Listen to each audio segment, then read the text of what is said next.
Yeah. Yeah. So thanks for all are interested in this presentation. Now we are going to present his PhD thesis titled "Distilling Structure from Imaginary Graph-Based Methods for the Interpretation of Document Images." More or less, you have 45 minutes, okay, around less than an hour, okay, and then we'll ask you some questions. So if you like, you can proceed with your mind. Okay. Thank you for the introduction. So, as you have said, my PhD is titled Distilling a Structure from Imagery, and what we are trying to do with this work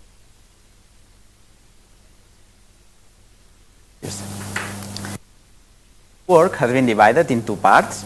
First of all, we have evaluated traditional graph-based methods, and the second part is devoted to the new extensions that has appeared for graph-based methods into deep learning domain. So this is the same structure that I will follow in this presentation, where firstly I will do a brief introduction of the topic, then we will enter into the first part where we will study how we obtain these graph representations, how can we use these graph representations for moving to large scale retrieval, and also how can we design a hierarchical graph embedding. Then we will go into the second part where we will see how can we learn graph edit distances between graphs, and also how can we detect tables in semi-structured documents. Finally, I will draw the conclusions. So let us start with the introduction. And here what I want to show you is which is the importance of the structure in imagery. For instance, we can have different types of a structure, such as the human pose estimation, where we have the information of a single object and tells us the different relation between its parts. However, this is not the only way that we can have the structure in images. And if we take the output of any image detector, we can construct a structure that tells us the different relations between the parts. And for instance, here in the image of the Godfather, we know that this man is wearing a rose while listening to another man. These are not only the structures that are interesting when we try to interpret images. We can also have structures that came from external knowledge, and here we have the relations between different characters, or even we can have the relations between some movies that tells us that, for instance, The Godfather 3 follows The Godfather. However, the first question that we should ask is how can we encode this structure of the image? And for this, we will make use of graphs.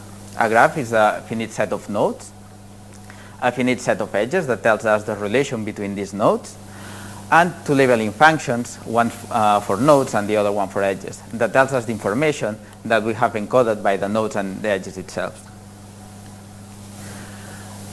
The context of this thesis is in the field of document image analysis and recognition, where we have different types of documents. There are not just documents as we may first think that are just text and we want to recognize the text, but we can have other things such as historical photography, and also we can have natural images where we want to recognize the text.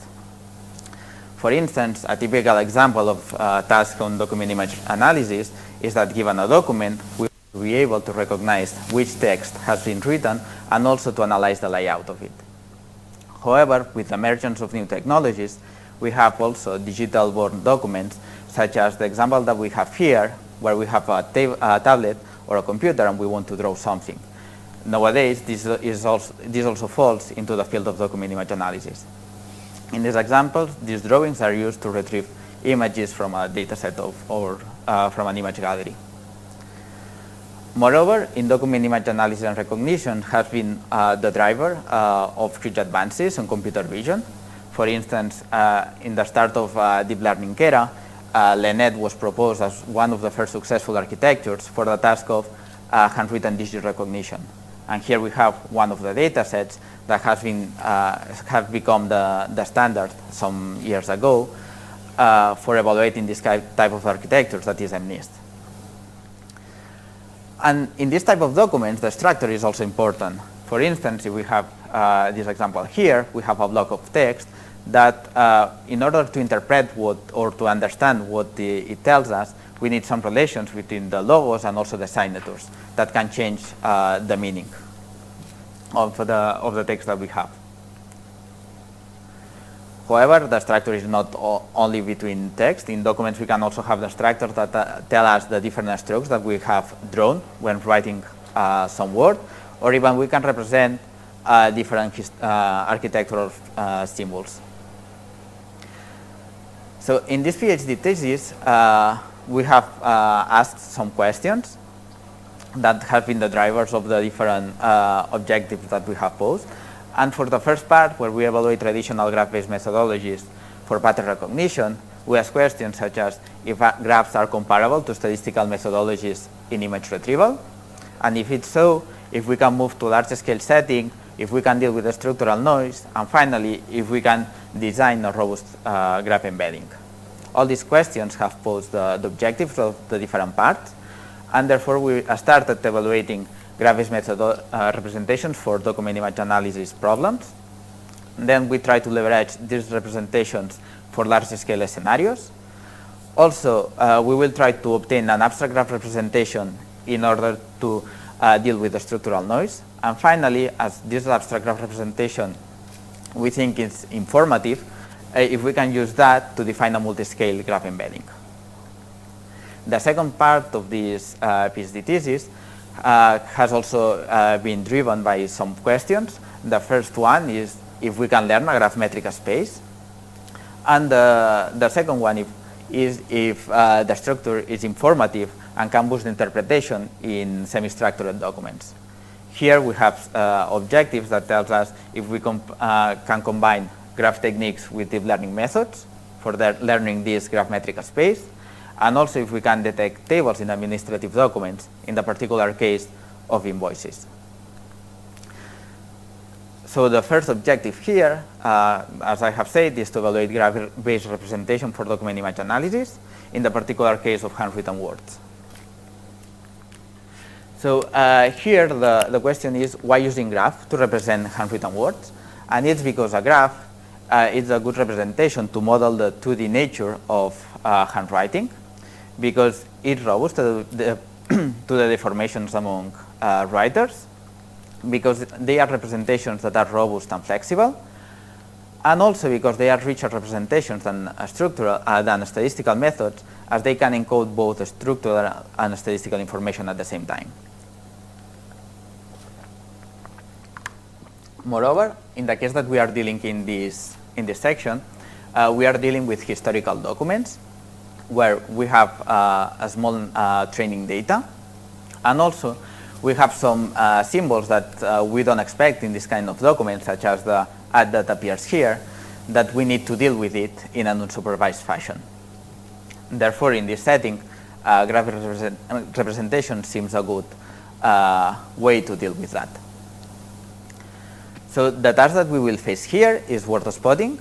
We're given a query word. We try to index where this word appears in a collection of documents. For instance, here we have an example where we have the query Varna, and we have the different places where this word has appeared in the document. Word spotting tries to do it without explicitly transcribing the text and just using the pure appearance-based information. That's why we need first to obtain a graph representation. In this case, we have proposed a graph representation based on the convexities of the handwritten text. And here, given the word Almau, we can see how we have extracted these different convexities that we have present here. Each convexity has been clustered using K-means algorithm, so we have an idea of the different clusters, and has become the nodes of our graph representation, that at the end will look something like that. Once we have the graph representation, the next step that we need to solve this problem is to be able to rank and to compute distances between graphs. In this sense, we have used the graph edit distance, which is a very typical algorithm where given a graph G1 and another one G2, we want to compute the cost of the different edit operations in terms of substitutions, insertions, and deletions. So that's expressed with this formula where we sum all the different costs of these operations and we minimize over all the paths that we can have. However, this is a very complex algorithm, and that's why we need to make use of approximations of this graph edit distance. In this section, we have evaluated the Simon edit distance proposed by Riesen and Bunke. It is also known as bipartite graph matching, which approximates the graph edit distance in terms of a linear assignment problem. That's why we first compute this matrix here, where we have the cost for substitutions, the cost for insertions and deletions, and we just need to assign them in the proper nodes. The complexity of this algorithm is cubic, and therefore it's not suitable for large-scale retrieval, but at least it's much faster than the graph edit distance. So we have evaluated this using the historical manuscripts from the Cathedral of Barcelona. The details of these datasets are explained in the dissertation. And here, what we can see is that we have a query word, in this case Farré, and we have the top ranking that we have obtained. And we can see that even the negative cases, there's a huge similarity between the structure of the two words. In this case, the only change is the first letter, and the rest, the structure is very similar. In terms of performance, if we compute the mean average precision, what we can see is that we obtain a result that is close to an NR-HOG, and which tells us that a properly defined graph in this specific problem can compete with these methods, and therefore it's comparable to those approaches. The main issues that we have are that we have noise coming from the binarization, the structural noise that I was telling before. We have also problems of these words that share a common part between, for instance, Eulalia and Maria, and also words that are lexical variations that are really similar between each other, and it's very easy to commit errors there. Therefore, the take-home messages here are that we are comparable to statistical approaches, but we still have some issues dealing with the large-scale retrieval and also the sensitivity to noise. So in the next section, we will study how can we move towards a large-scale setting.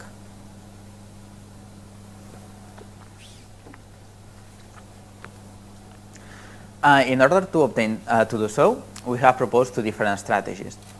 The first one, a graph indexing approach, where we are trying to find which of regions in a document are the candidate ones to contain the query graphs in a fast way, so we can drop most of the costly comparisons.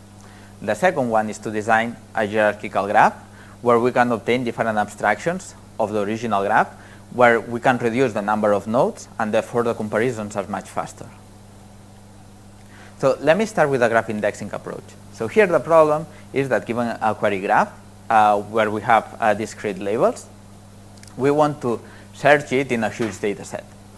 The first step here is that to propose a partition of this data set where we will count the number of votes that these nodes will provide, and then we start constructing a node embedding that tells us which is the local context of this node, inspired on the Morgan index. The Morgan index, what it counts is the number of paths incident to a particular node. In this case, for this embedding, what we propose is to count just the paths of length 1, 2, 3 till n, coming from a node labeled with A or labeled with B in this example. That's why in the last vector we have 4 here, because we have 4 different paths. Moreover, to speed up also the whole process, we propose to binarize these vectors, so we can create a hash table that is later used to index those nodes in the graphs that have a small Hamming distance. Therefore, what we do is to count the number of votes or the number of matchings inside each region, and those regions with more votes are the candidate ones to contain the query graph. The second strategy for dealing with large-scale retrieval are hierarchical graphs, where, as I have said, given a graph, what we are trying to do is to obtain different abstraction of it so we can compute matchings much faster. In this case, we first define a clustering function of the graph that tells us which groups of nodes can be contracted, and then we create these hierarchical edges that connect all these subgraphs here with its representation in the next level. Also, we encode the information of the previous level by means of a graph embedding. However, there are some cases where these clustering techniques have some problems, and also especially in the case of handwritten words, we will see that it's very important, where we can have articulation points, where are those points that if we remove the node, the graph becomes disconnected, that tend to be nodes that should be in the two clusters at the same time. However, if we apply just these graph clustering techniques, we will end up having whether or this clustering or the other one that we have on the right. The main problem here is that constructing the hierarchy can lead to very different hierarchies in the same graph with just a small changes on the label of the nodes. That's why we propose to split those articulation points so it can belong to both clusters at the same time. And here we can see an example of why this is a more robust representation. So here we have the original graph of this query word, and here we have the two possible abstractions taking into consideration or not this split of the articulation points. And especially at the beginning, we can see that here we have this clustering. However, a slightly changes here can produce the other one, whereas here we just have two nodes representing the whole triangles. Once we have these hierarchies, let's see how can we compare them. And what we propose is to make use of a coarse-to-fine graph matching, where we compute the distance in the coarsest level. So this is really fast in comparison to applying the graph edit distance on the original graph. And we can discard a lot of matchings here. However, if the distance is small enough, we can go into a finer level just to try to refine the computed distance until we are sure they match or not. However, as here we have a global abstractions, we are able to prove most of the comparisons at the first level. Here we can see a comparison using these two different strategies in the same problem, which is word spotting. Here we can see that we have a mean average precision of 69 for the original case, and using the indexing we are able to maintain quite good mean average precision while reducing the time per query that we have.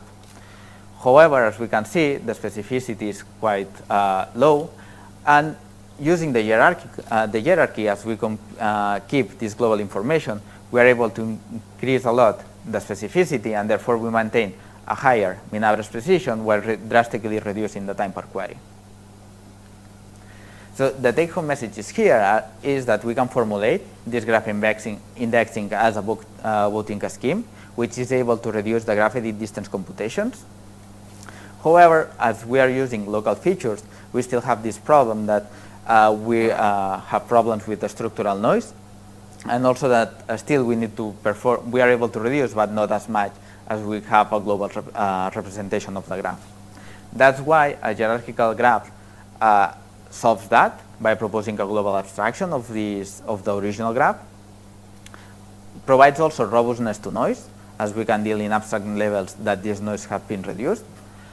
However, the complexity of constructing this hierarchy is quite high, even though we consider that this process is computed offline. Moreover, it expects a line-out abstraction, so we are able to compare the same levels at different times. So here what we have seen is that the hierarchy provides us with very important information and abstractions to the graph, and that's why we hypothesize that using a hierarchical graph embedding can improve the performance for graph classification.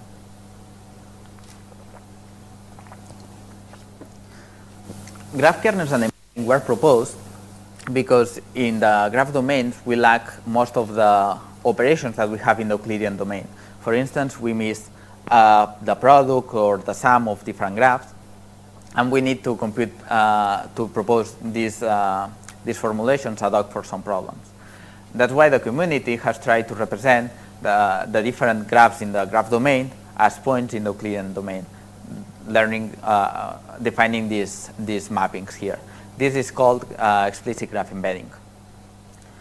Moreover, also, so another trend is called implicit graph embedding, also known as graph kernels, what it tries to do is, instead of going to Euclidean domain, it maps into a Hilbert space where we can compute the dot product that tells us the similarity between graphs. So as I have said, the aim of this chapter is to define a hierarchical embedding that takes into account the different scales of the graph, and therefore we take as a starting point a hierarchical graph. So this hierarchical embedding, we have proposed different configurations. The first one, that is just replicating an off-the-shelf graph embedding fee. That is the one here, that is just computing the embedding at the original level. However, we can also take into account the different levels on this pyramid and concatenate them and the different multi-scale different abstractions of the graph.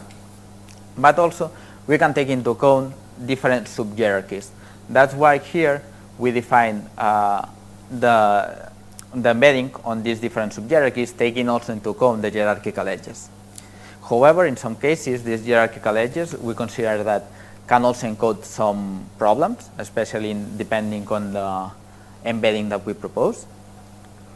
And that's why we also did a similar thing by dropping the information of these hierarchical edges, but computing the graph embedding on the different levels at the same time. So this is how can we define a hierarchical embedding given an off-the-shelf graph embedding. However, in this case, we have developed that using the stochastic graphlet embedding proposed by Dutta and Savi. This stochastic graphlet embedding is defined like taking an input graph. We sample m times different groups of graphlets, and then these graphlets of different sizes are by means of a hash function. We can compute a histogram of how many times each graphlet appears here.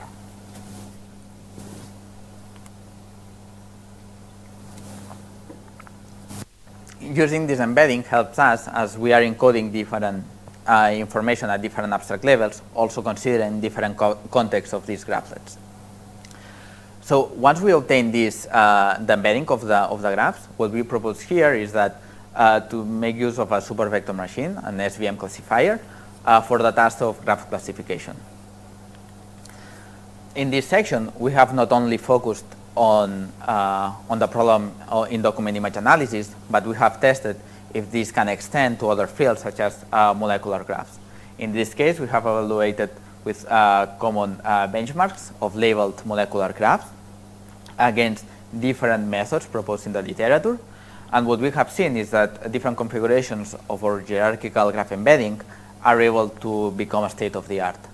Moreover, what we think important here is that taking into account our base graph embedding, the stochastic graphlet embedding that I have just presented, and making it the hierarchical version, we can improve 3.5 points in terms of accuracy. Similar happens if we consider exactly the same data sets by dropping the labels of the nodes. Therefore, here we are dealing with pure structural information. And we are still see that we have become a state of the art in this case, also improving a lot the graph embedding that we have used as our base. If we consider pattern recognition data sets, and also some of them coming from document image analysis, we also see a same behavior. However, here the improvement over our stochastic graphlet embedding is not as much as in the other case, and we improve in average 0.6 points of accuracy. So the take-home message here is that we are able to exploit multi-scale information, and that exploiting this multi-scale information, we can define a state-of-the-art classifier in several data sets, not only in the field that we were working, that is document image analysis, but it's transversal to other topics such as molecular graphs. However, we also have to take into account that the time complexity is quite high when constructing the hierarchy, especially if we have very large graphs. And finally, that all the methods that I have explained until now, and also this one in particular, is still a handcrafted method. That's why at this point we are trying to move into a new setting, which is named geometric deep learning, where we are trying to apply deep learning techniques for the graph domain. So this first section, what we are trying to do is to learn graph distances.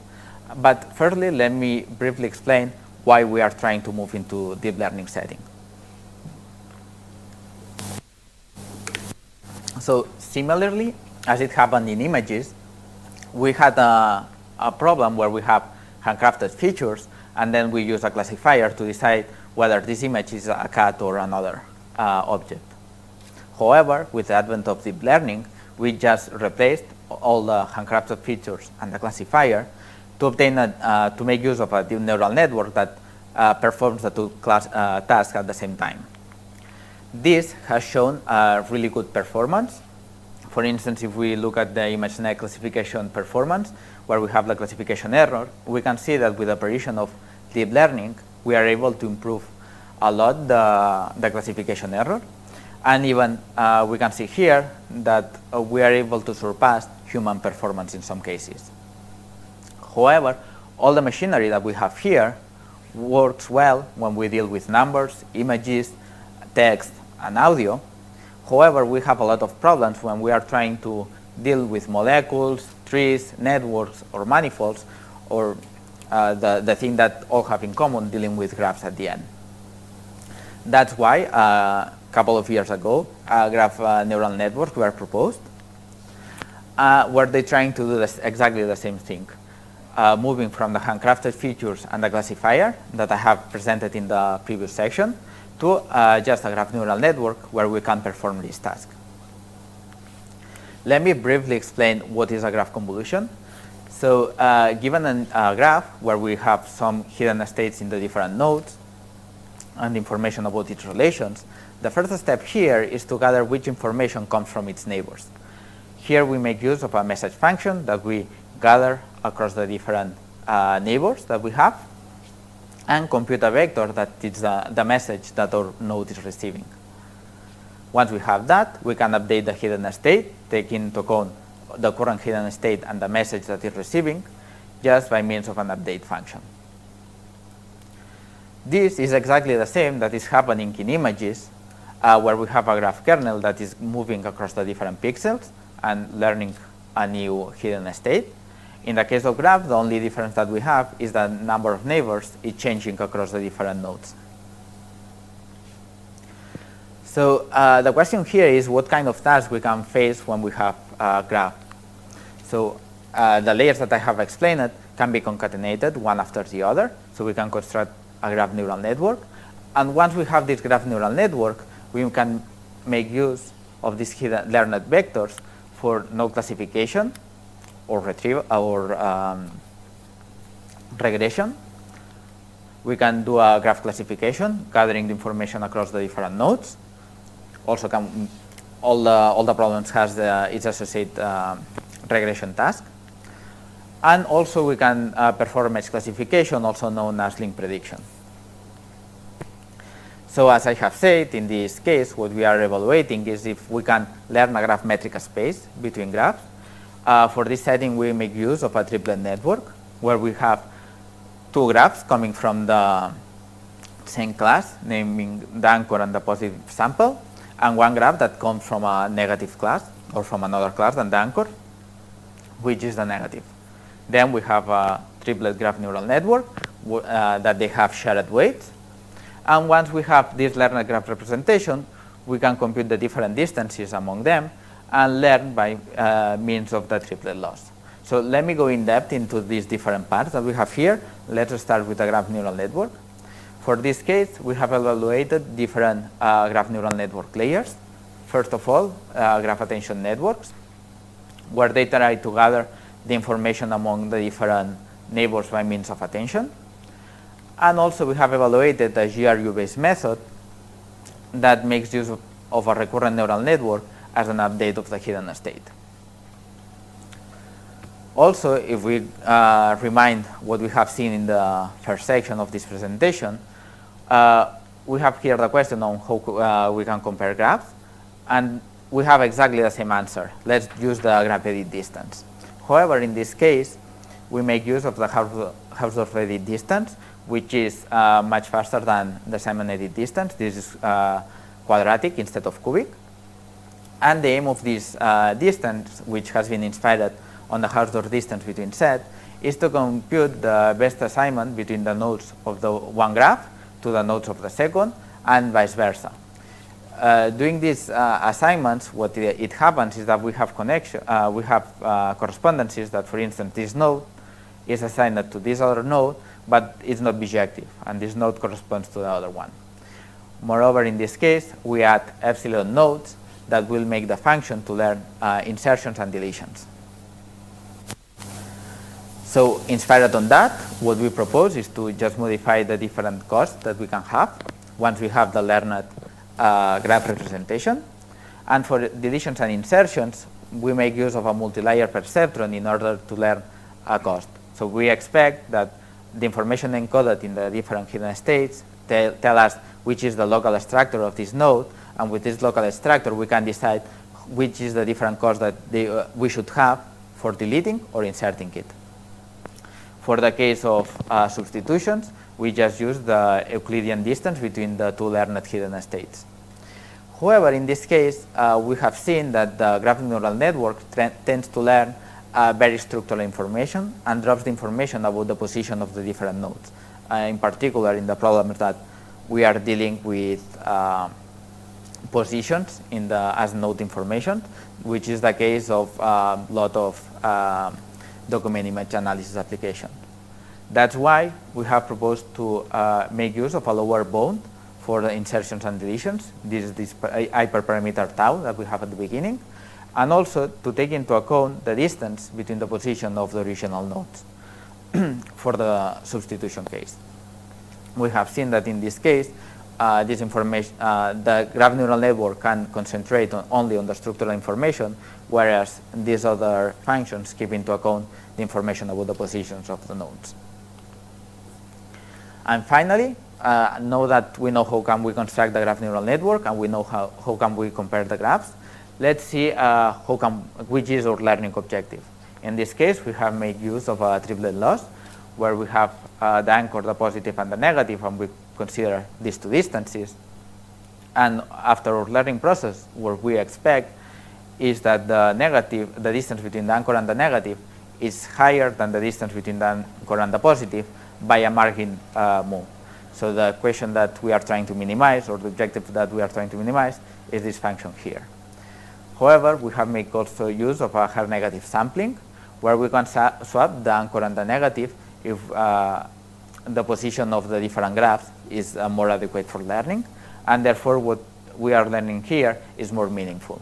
The only thing that we should do is swap them and compute the different distances.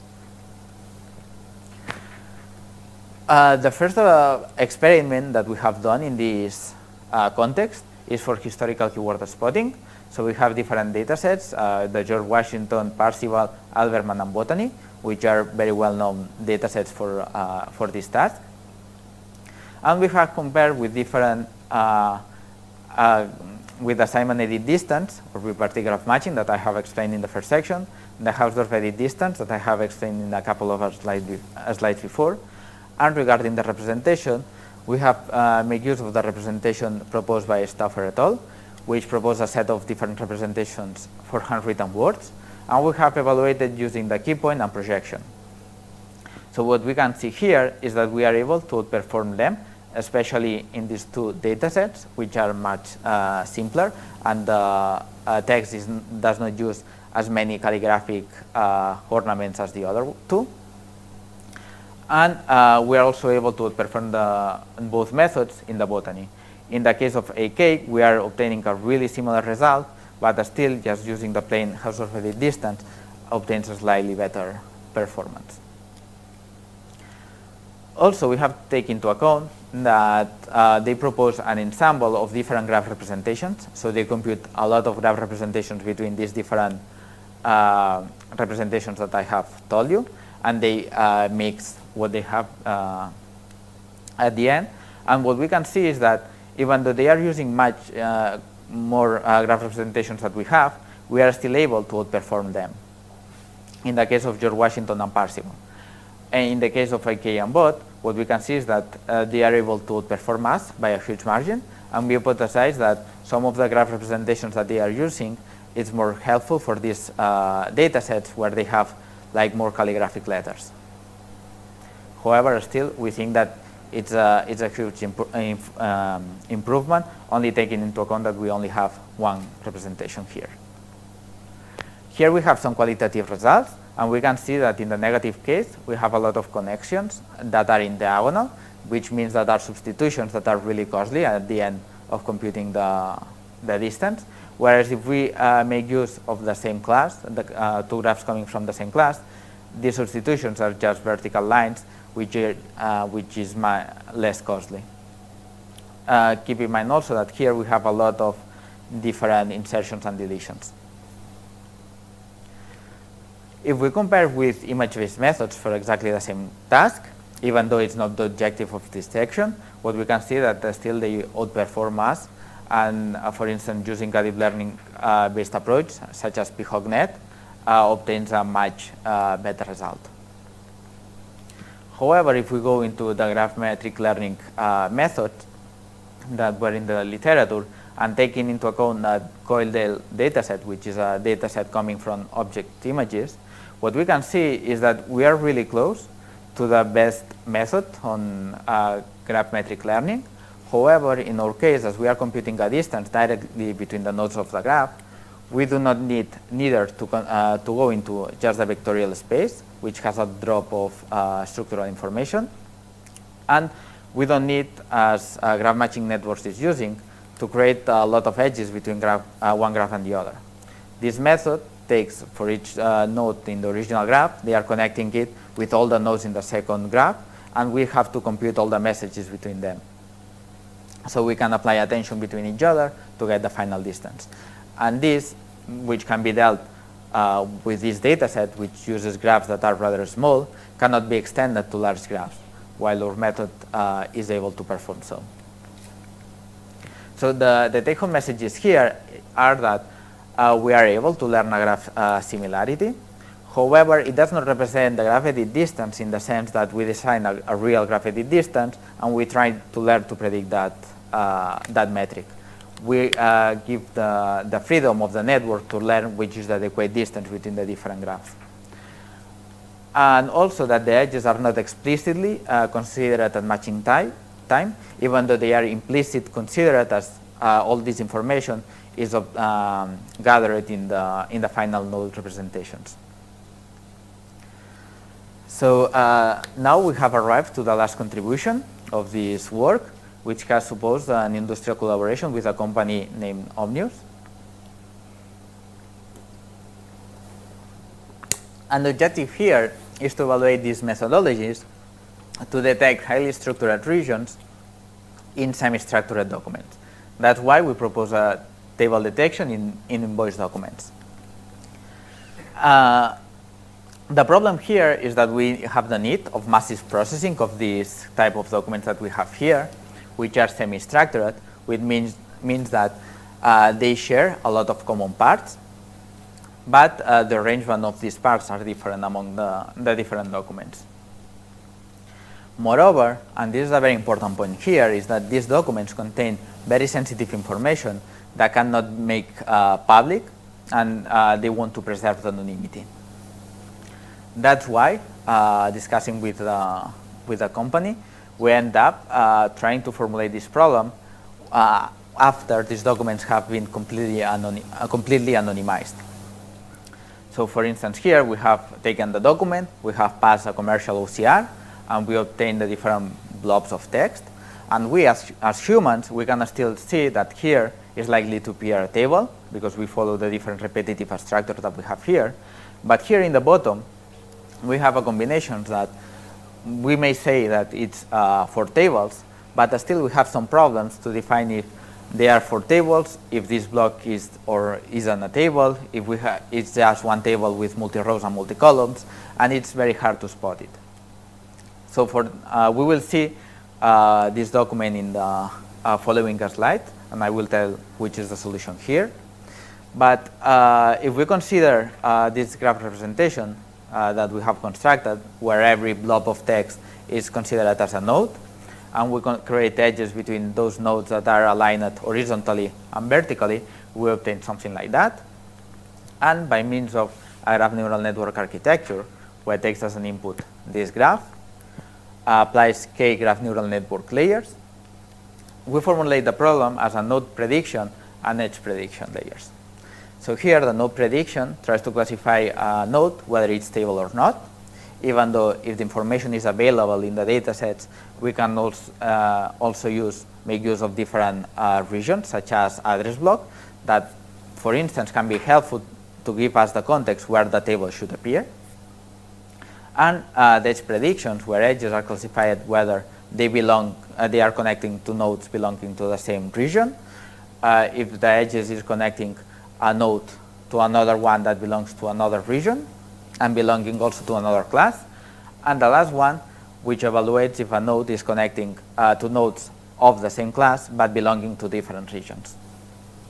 However, we can see that after training this, we have a little bit of noise, and they do not agree on the prediction. In some cases, the edges tells us that they belong to the same region, but the prediction for nodes tell us that they are from different classes.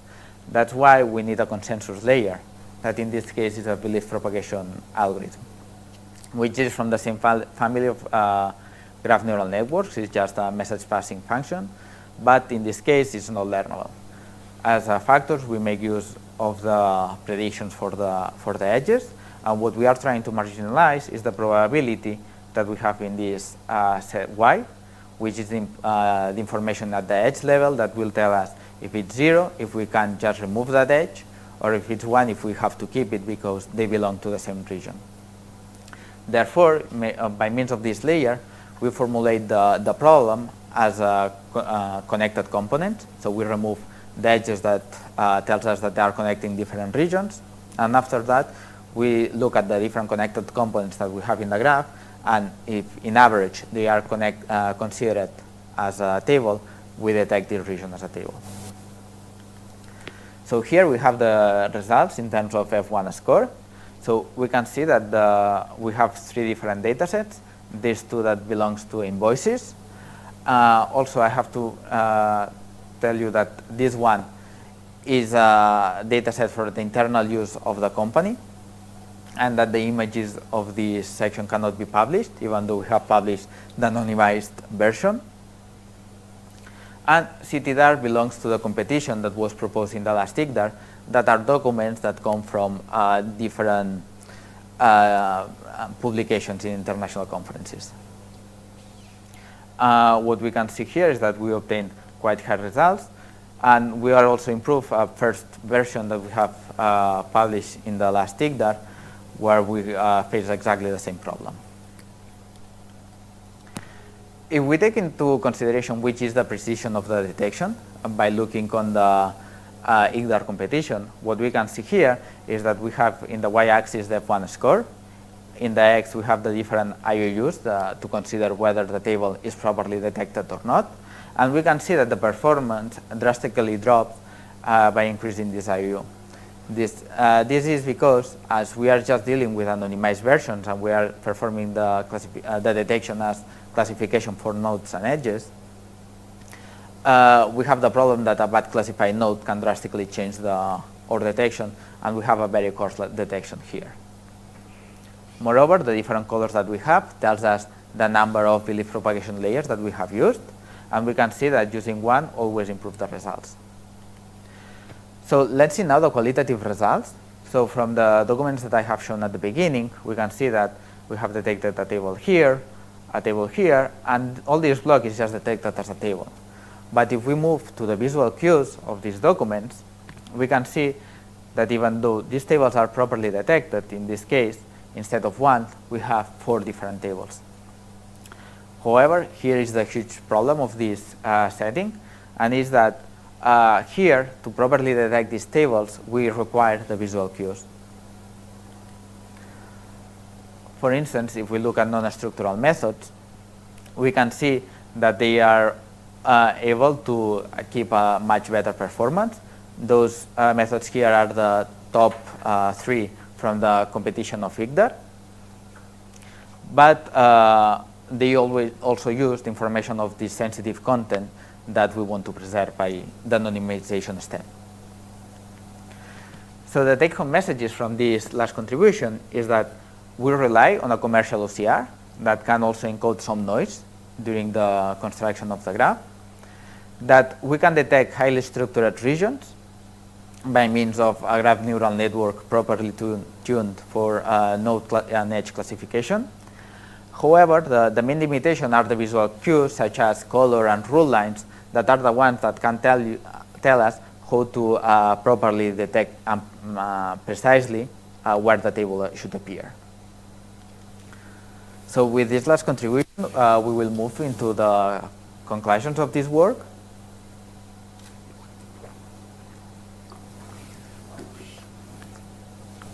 And as I have said, in this work we have dealt with images, and what we want to do with images is to be able to compare between each other for the retrieval task, for instance.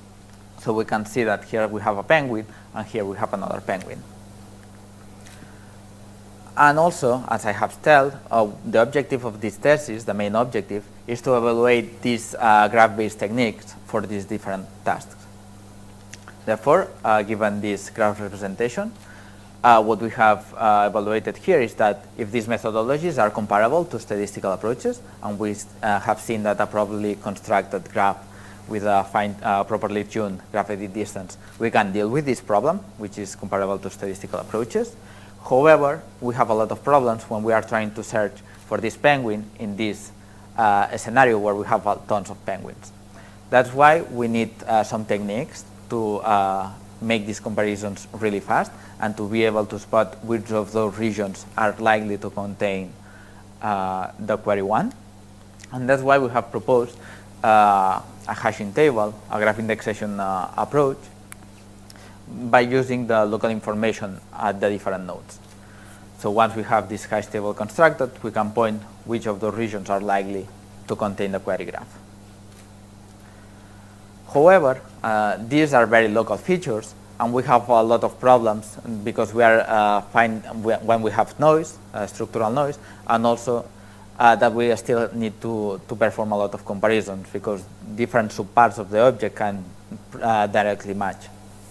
That's why we have evaluated a global abstraction of the graph, where we have proposed a coarse-to-fine matching, and we have seen that this information is really informative to quickly discard graph comparisons.